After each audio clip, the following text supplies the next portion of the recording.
Hi everyone, welcome back to my channel. আমি সুবর্ণা, আমি ভালো আছি। আশা করি তোমরা সবাই ভালো আছো। এটা হচ্ছে বাসি বিয়ের দিন। আমরা সকালে উঠে একটু হাঁটাহাঁটি করতেছিলাম বা গ্রামটা সুন্দর করে ঘুরে দেখতেছিলাম। তো এখানে সকালে পুরি বা লুচি আর ছোলা বা বুটের ডাল যেটাই বলো ওটা খেতে দেয়, আর খিচুড়ি। সত্য কথা বলতে খিচুড়িটা একদমই মজা হয়েছিল না, যেহেতু আমি খিচুড়ি অনেক পছন্দ করি। তার জন্য আমি একটু খিচুড়ি নিয়ে টেস্ট করতেছিলাম। আমার কাছে একটুও মজা লাগে নাই, আর আমি যেহেতু খাবার নষ্ট করি না তার জন্য কষ্ট করে খেয়ে ফেলি। লুচি এবং ডালটা অনেক মজা হয়েছিল খেতে।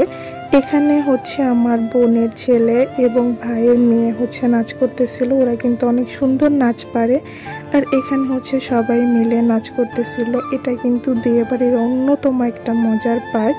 যেহেতু আমি নাচতে পারি না, আমি যাই না, আমি দূর থেকেই দাঁড়ায় দেখি। কেউ আমাকে টানলেও আমি যাই না, কারণ আমার শরীর একটুও নড়ে না। আমি নিচে শুধু লজ্জা পাবো, ভিডিও করে রাখবে, পরে এগুলো দেখে আমার অনেক লজ্জা লাগবে।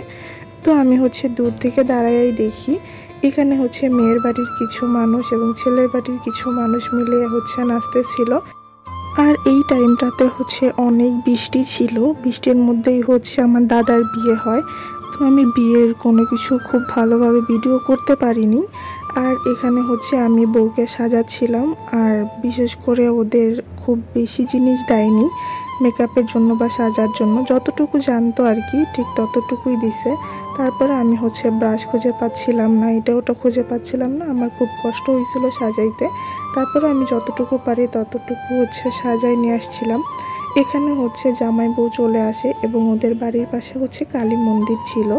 ওরা ওখানে প্রণাম করতে যায় এবং তারপরে আমরা বাড়িতে চলে আসি। আমরা আগে আসি, বউ পরে আসে। যেহেতু বৃষ্টির দিন আমি তোমাদেরকে আগেই বলেছিলাম, তো অনেক কাদা থাকে, তার জন্য আমার ভাইয়ের ছেলে ও বউকে নিয়ে আসে। তো তারপরে এখানে যে শাশুড়ি বা ছেলের যে মা, উনি কানে মধু দেয়। মিষ্টি যাই বলুক, বউ যেন মিষ্টি কথা শুনে। এটা একটা নিয়ম, প্লিজ কেউ আজে বাজে কথা বলো না। তো তারপরে উনি বরণ করে। আর যদি আমার ভিডিওটা ভালো লেগে থাকে তাহলে অবশ্যই আমার চ্যানেলটা সাবস্ক্রাইব করে দিবে এবং বেল নোটিফিকেশন অন করে আমার পাশে থাকবে।